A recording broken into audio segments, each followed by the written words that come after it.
welcome or welcome back to my channel. My name is Jess. This is Nigel. He's grumpy. What's new? And welcome to a different installment of Book Community where I try to keep you abreast of the goings on in the bookish community. I say different because it's not my normal multi-topic. It's kind of one thing and then another thing. And one thing's kind of not tea. It's just like something I wanted to discuss. There is a thing that's tea. Anyway, I'm gonna call it what I want and we're just gonna get it popping, okay? Tell him hi.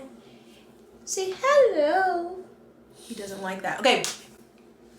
So I was going through my bookmarks on Twitter where I save all these things I say I'm gonna read later. And sometimes I actually do get to them. And that happened today. I was going through and I found an article by a fellow booktuber. Their booktube is Loken Reads, but her name is Lois. And the blog post was called, Why Do I Read Diversely, Performative Reading, and Virtue Signaling? So I did kind of write up something because I tried filming this and it was all over the place. So I tried to put my ideas into a document just to kind of center them because I'm a rambler. But I read it and it was excellent. I'm gonna have everything I mentioned here linked below.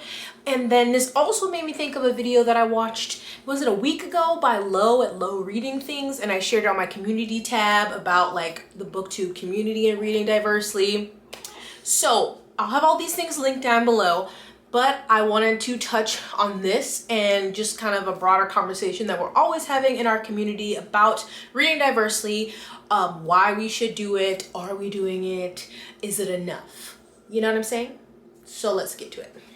So this has been a popular topic. Like I said, it's always going on, and right now it's Pride Month, which I have seen a lot of like TBR videos, recommendation videos, post on Instagram promoting queer books, which is amazing.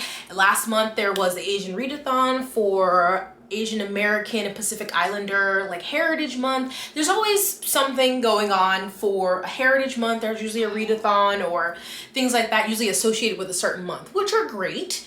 But we shouldn't limit our reading to just those months or just a readathon. But they are great to get people to read those books. I'm not trying to knock on those.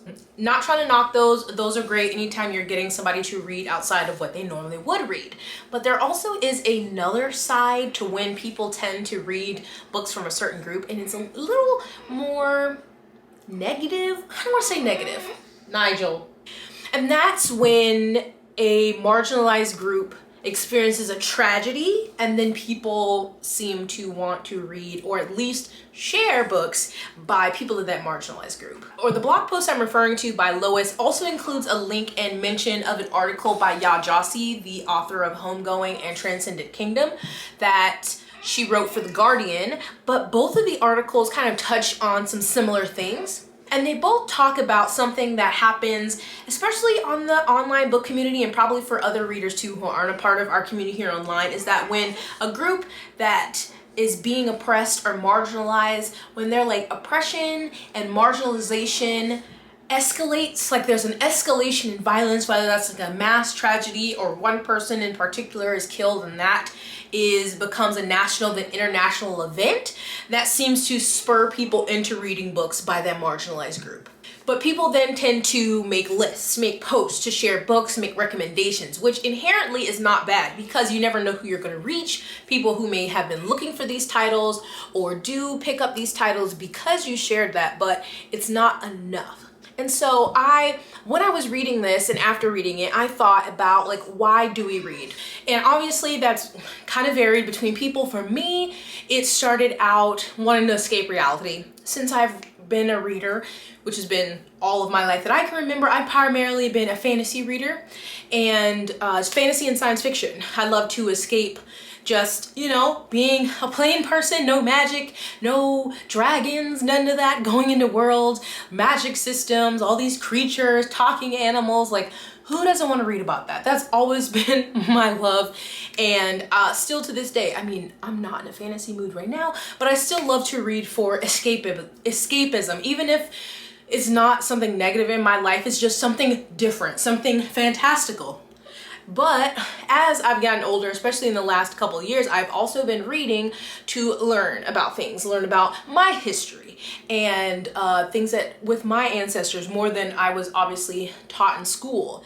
To really expand my worldview, to challenge prejudices that I may have, whether those are conscious or unconscious, like we all have them, and to learn about different people and cultures and experiences, all these things. So I do both. I read for escapism and to learn. So back to reading diversely, and it's like, why should we?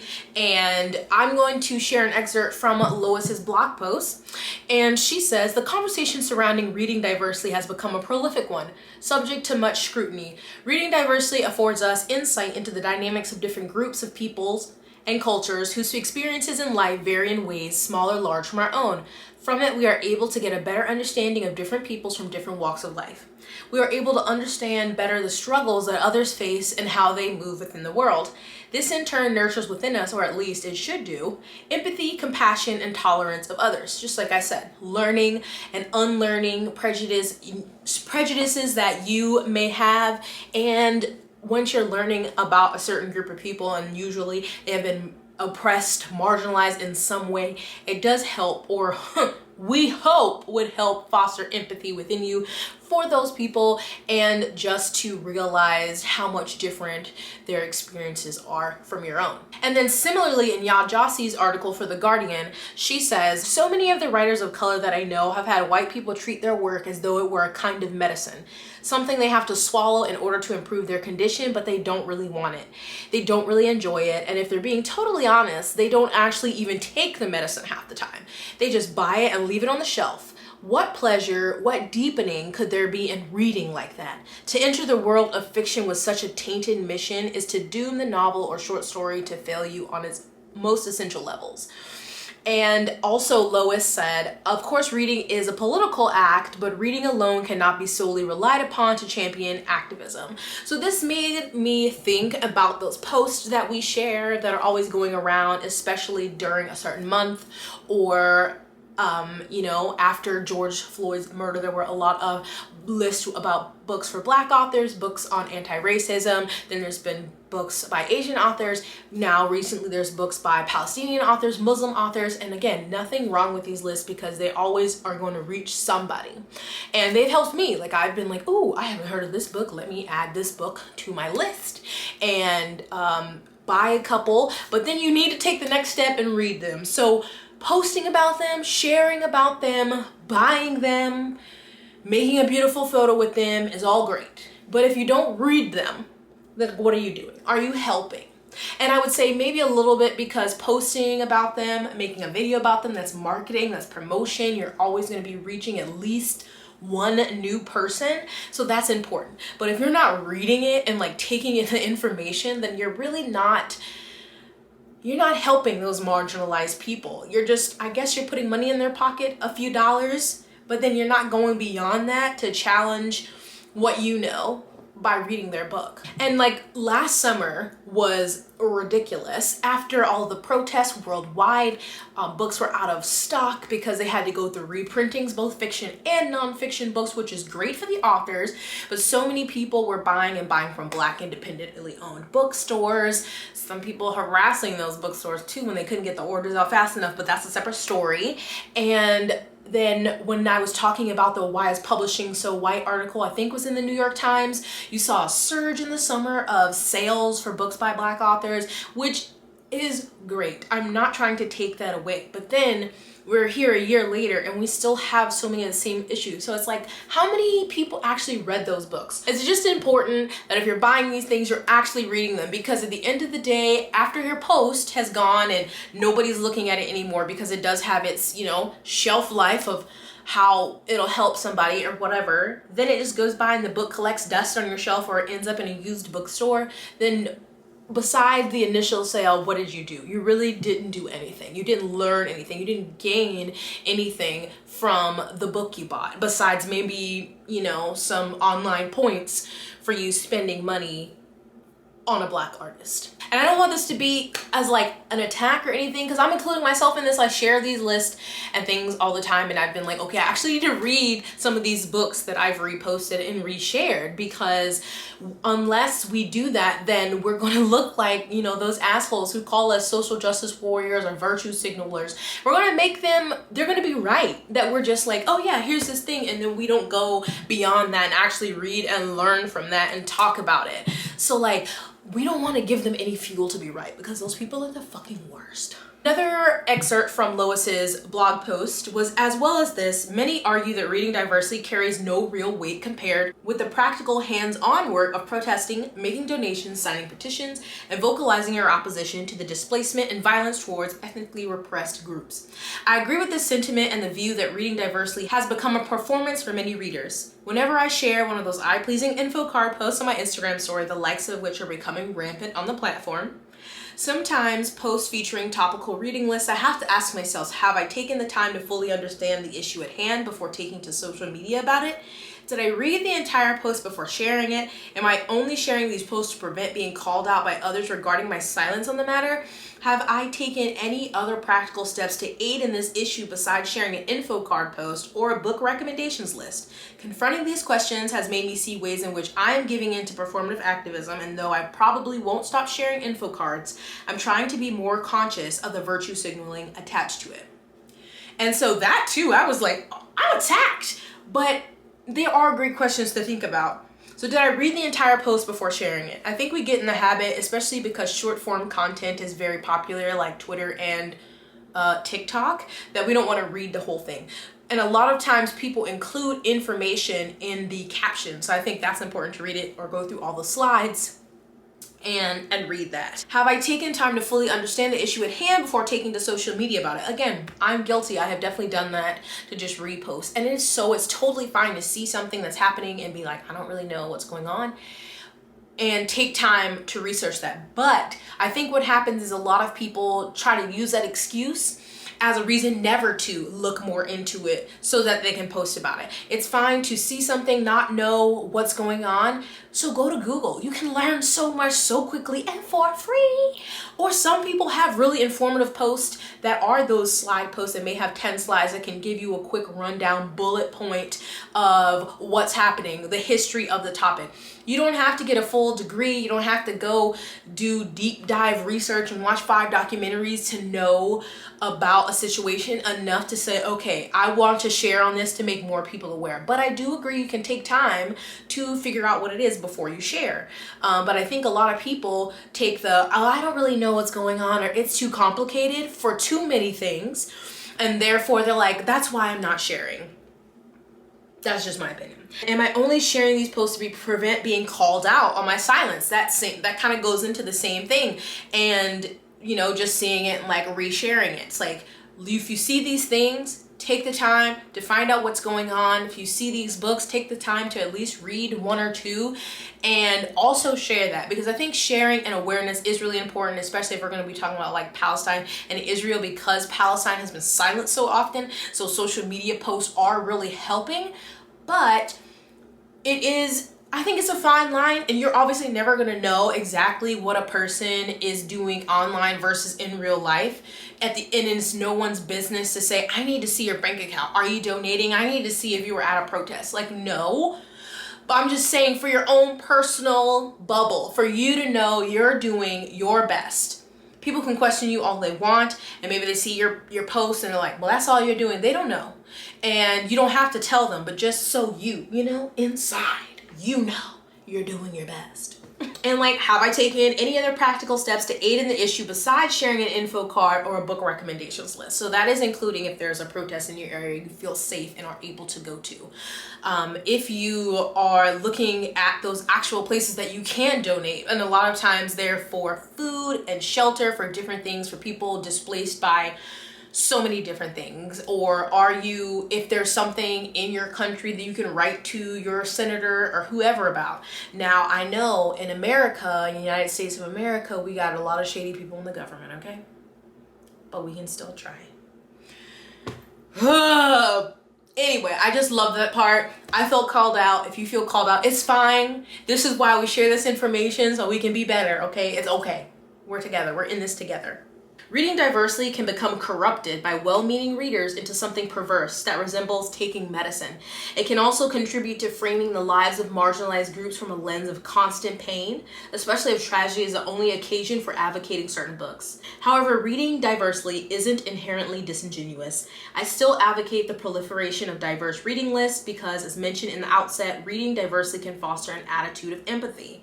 Also, confronting one's own ignorance in this way has far-reaching implications in terms of truly effective allyship. So you see they're both saying the same thing, and I'm saying the same thing, that it does, reading diversely can help. You can learn different things and improve yourself, improve people around you, and work on being an ally. And as Ashley says, then you can move past that and work to be an accomplice, because as you learn about different people and different groups, that should empower you in certain situations that you can stand up for those people. So if that's family dinner and your racist uncle, and you can stand up against him, and not just with your opinion, with information from certain stories, or that really sexist coworker who makes fucking really pervy jokes or racist jokes, and you can stand up for them. Because if you're just sharing this stuff online, you're not really being an ally. You're definitely not being an accomplice. But if you're sharing these things online, letting your followers and whoever you know online know this is where you stand, this is what you promote, this is what you read, you're actually reading these things, changing thoughts and opinions that you had, and then you're in real life implementing those with people you run in, situations you come across, advocating, like literally stepping in for marginalized people around you. That's the goal. For more people who are outside of the marginalized groups, so white people, because they have the power to change things and to challenge other people that maybe we don't have because we are in, maybe it's not safe for us to do so, or your job may be in danger, or all these different things. It sadly is dependent upon white people, because everybody else is a marginalized group, to do that two-step up for us, to start changing these systems so that we can stop being oppressed.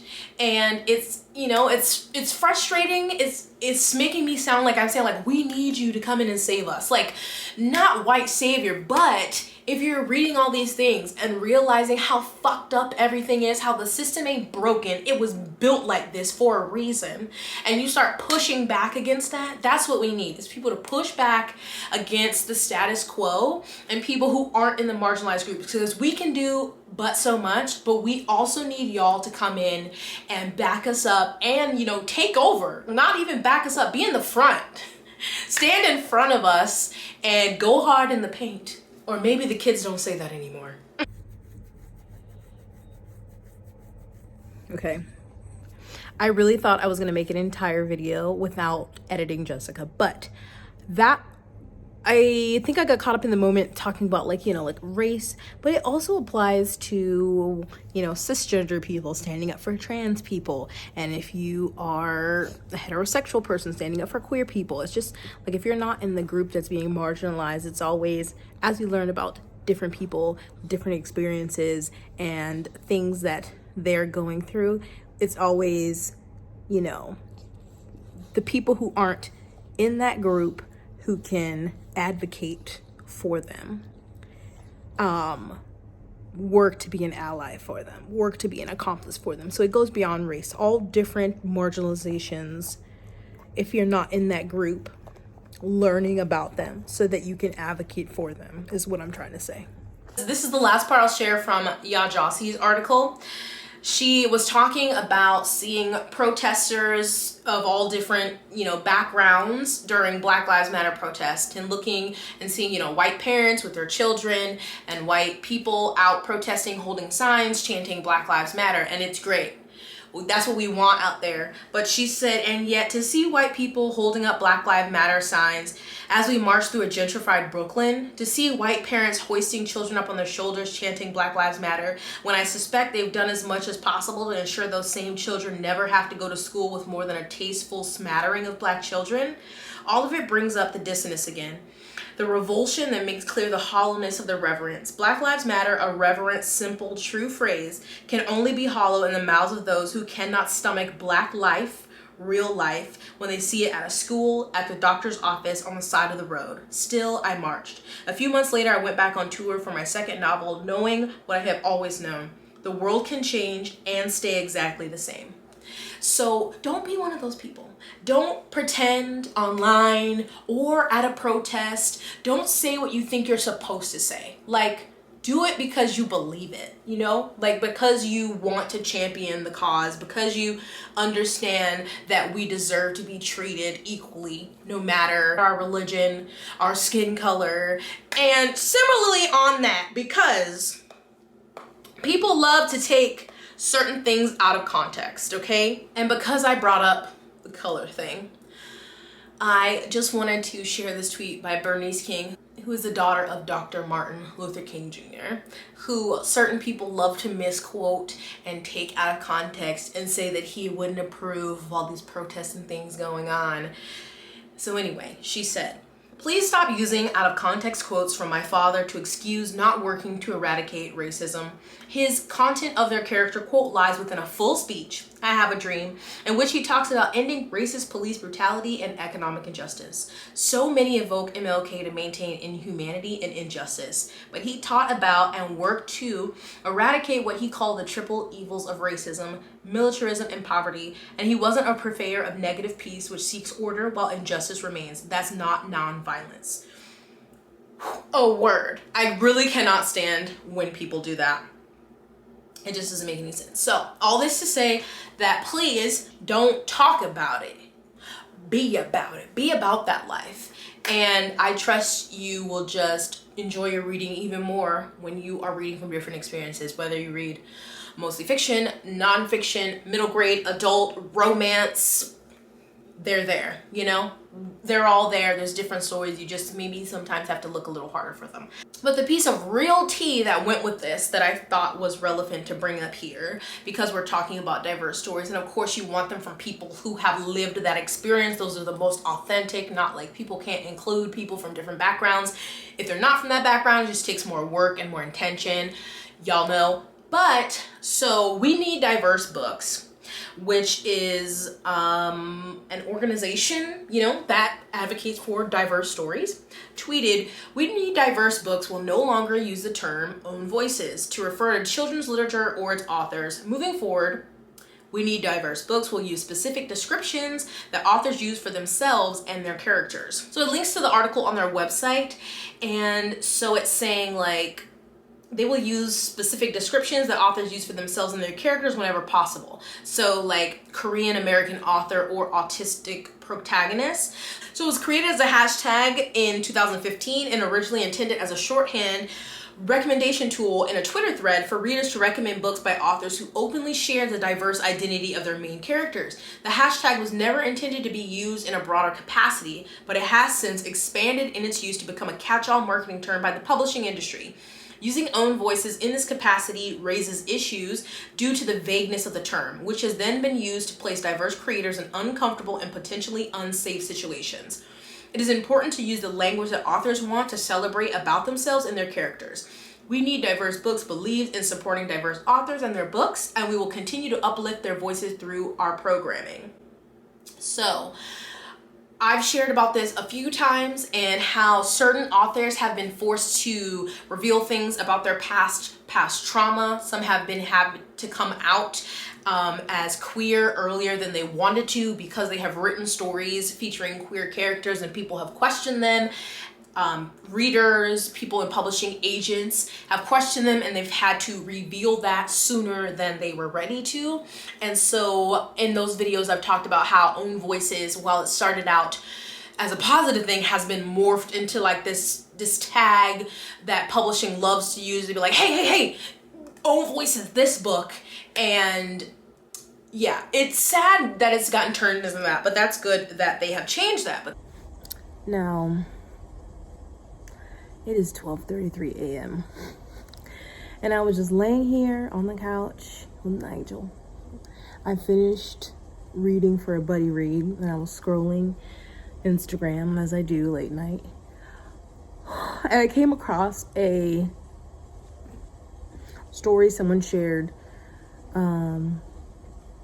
And that was from Becky Albertalli. And I went to her page, and it was an article that someone had read, and the person had included both Becky Albertalli and Rod Polito. And if you don't know, I spoke about it in a previous video that Becky Albertalli was forced, or felt like, oh my God, Nigel, felt like she was forced to come out. And so she came out last year as bisexual because people were criticizing her for writing queer stories.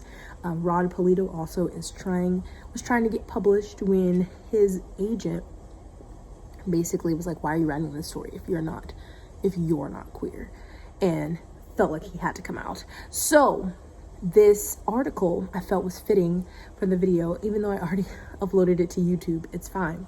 So it's called Censorship and the Policing of Identity in Young Adult Literature. And of course, I'll have it linked below. But it talks about Becky Albertalli and her success with her books. And obviously she wrote, if you don't know, Simon and the Homo Sapiens Agenda. Is that what it's called? Simon versus the Homo Sapiens Agenda. And Simon is queer. And she had Leah on the offbeat. Leah is bisexual. And so before, these books have been out for years, and people assumed she was a heterosexual woman. And the criticism had been amping up over the last couple of years of people online saying, like, why is this straight woman writing these queer stories? And so that's when Becky Albertalli came out. And she wrote a piece about it saying, like, I didn't plan for it to go this way. And that's just a really unfortunate consequence of, like, the whole OwnVoices thing. So then Rod Polito had a book that he was trying to get published. He wrote a story about a queer Filipino boxer. And so once he had someone who was interested in the story, the agent was like, asking him about his life, and he was telling them, you know, I'm happily married to my wife. And they're like, oh, you're not queer? Like, because your story is queer. And he wrote a blog post about Late to the Party basically coming out. And both of them described how, you know, writing these stories kind of made them address feelings and things maybe they hadn't noticed, or maybe had and didn't think about it fully. Like, the process of writing these stories helped them also were coming to terms with their like queer identities, but that they weren't necessarily ready to come out when they did, but they felt like they had to. And so in the article, writers must pass many gatekeepers, agents, editors, and the publisher's marketing department just to get a foot in the door. And even if their work gets published, the degree of these gatekeepers' investment in it can make the difference between remaining in obscurity and reaching the bestseller list. Publishers are increasingly basing their decisions on whether a work meets the requirements set by the OwnVoices movement. Authors willing to reveal and label their sexuality can use those labels as branding mechanisms and as stamps of authenticity to validate that they have written their protagonist stories correctly. What troubles me most about these trends is that an author's desire to be published can lead them to give up their privacy, even jeopardize their safety, and that those who can't be open about their identity are at a disadvantage. Queer writers should be free to explore and express themselves through art, even when it's not safe or possible or practical for them to come out of the closet. Readers and gatekeepers who rigidly adhere to OwnVoices requirements will be excluding these writers from careers as published authors. And like I said before, the article also says the same. Many people discover their identity only through the kind of deep self-exploration that can happen when one writes a novel. If Becky Albertalli and Rod Polito hadn't written novels, they might have lived their whole lives without realizing that they're anything other than straight. The happy, fulfilled lives they have with their opposite sex partners don't invalidate their bisexuality. Queer is queer, and we need their books. It's no surprise that bisexuality has been the focus of this OwnVoices controversy. Biphobia is a unique form of bigotry, and a virulent strain of it can run through even the most progressive online spaces. It can come from both straight people and gay people. A straight person might see bisexuality as just a phase, a way of getting attention, or an edgy political statement. A gay person might see bisexual people as not truly queer, because if they're in a relationship with someone of the opposite sex, they can pass for straight and avoid homophobia. That attitude can be particularly hurtful because the reason many bisexual people discover their sexuality relatively late in life often after they're already in long-term relationships with partners of the opposite sex, may be what Adrienne Rich called compulsory heterosexuality. The assumption society makes that heterosexuality is the norm. Many queer people don't stand in solidarity with bisexuals against heteronormativity. They seem to want to gatekeep queerness, to treat it like a country club with a list of membership requirements instead of like an umbrella that can cover everyone who wants to stand under it. Maybe someday we'll live in a queer utopia without a need for shame or fear and owning one's identity, shouting it from the rooftops even. Maybe someday compulsory heterosexuality will ease off and bisexual people will discover their sexuality a lot earlier in their lives. And maybe someday there won't be any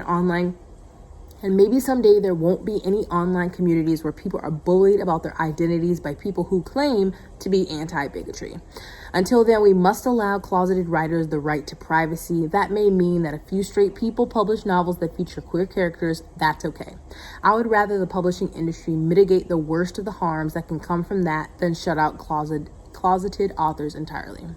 So I felt like that just fit in well with the rest of the video, and I wanted to share it in this video. And I'm glad that I saw it, even though that means now at 12:40 a.m. that I'm going to have to do some more editing, but I'll just add it in. But yeah, I just thought it was relevant and important. I mean, I did say earlier about like you want to read stories from people who have lived those experiences, but there's just no perfect way yet to know or have that like denoted, especially when it comes to sexuality. I think it's easier when it comes to, you know, something of like a race or ethnicity background, maybe even religion. But when it comes to sexuality, gender identity, that could definitely be a lot different. And more people may not be ready to reveal those things or feel safe to reveal those things. So if you love this head bow, it is my skincare like that I put on when I wash my face, but it was the only thing that I had downstairs to keep you from seeing what a mess my hair is. So I hope you appreciated this late night add-in. Okay, bye. A lot of people were very happy about this and were saying, I appreciate this. This is really important, and it is. Then I saw Emery Lee, who has been mentioned on my channel a few times.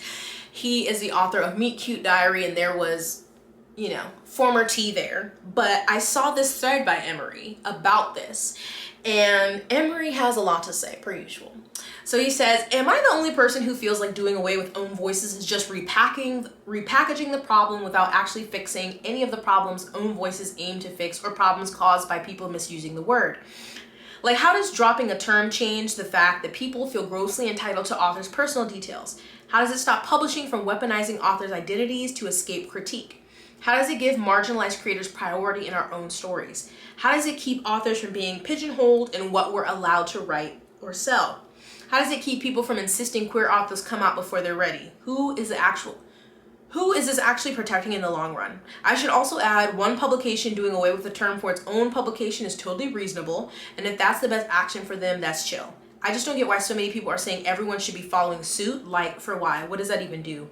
I also feel like the vagueness of OwnVoices makes it the safer option in some cases.